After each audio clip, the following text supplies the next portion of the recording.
in their very difficult task, and I want to say this again, again, and again, deserve the support of every law-abiding citizen in this country, because this country places on all its citizens that responsibility, because we ask the police to carry out these duties on our behalf.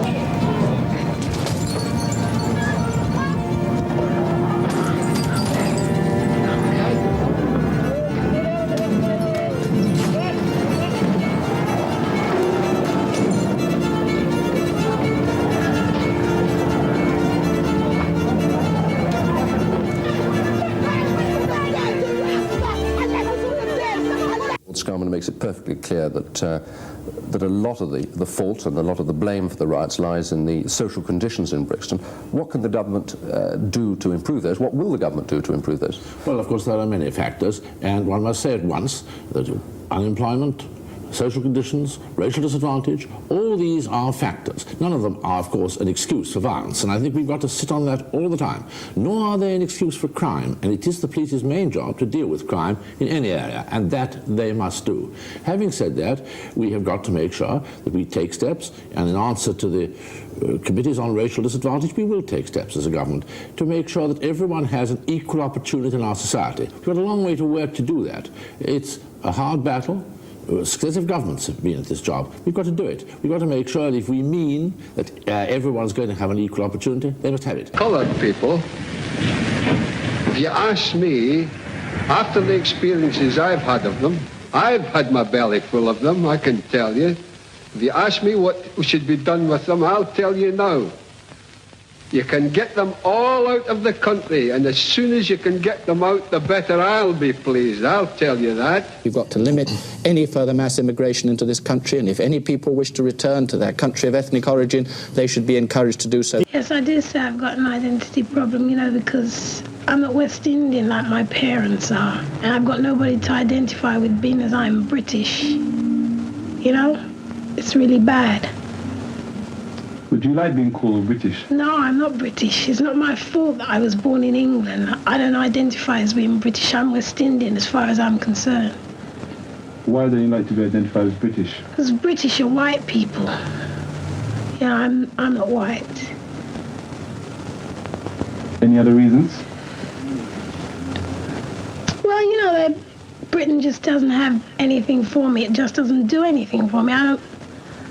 British means white to me, and I'm not white, I'm far from it, so, you know, I can't identify with it. But if this society was to make things better for blacks born here, would you identify with this society? No, I still wouldn't.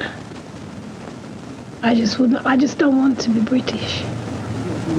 Would you say you've got an identity problem? Yeah, because no man that was born in England, no black man that was born in England like to be called British. Why not? Well, we've been brought over here and we're bottom of the table. We've been treated bad. And if a man asks me, was I born in England? If I am British, I'm not going to say yes. And if you came to the house Negro and said, let's run away, let's escape, let's separate, that house Negro would look at you and say, man, you crazy. What you mean separate? Where is there a better house than this? Where can I wear better clothes than this?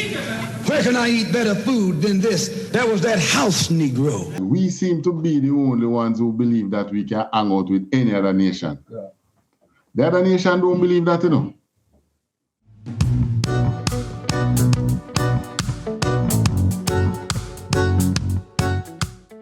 Are pro-black because black people have been crushed to the ground. Black has been made synonymous with negativity. The dangerous journey across the Channel from France to the UK, these migrants are taking a giant step in search for a better life. Many people have family who they want to be with, who they feel secure with, so they want to claim asylum in the UK with their family. In the wake of the Black Lives Matter movement, the government put together a commission to look into racial inequality in Britain. Today, they released their findings, claiming that far from having a problem, the UK is a world leader when it comes to eradicating racism. There are disparities. The interesting thing about this report is that it doesn't find those disparities landing in racism. It actually finds them in a lot of other things. The report found no evidence of institutional racism, that inequalities are more likely to be caused by geography, poverty and culture than race, and that ethnic minorities are haunted by historic racism that doesn't exist anymore in modern Britain. I assume you've had people come to you during this process who've said to you that they feel that their lived experience is one of institutional racism. Clearly, you don't believe them. Are they lying? Are they deluded? At the moment, people are just going around declaring institutional racism. Recently, somebody has declared that the whole education system is institutionally racist. And what they've done, they've devalued the term. Good morning.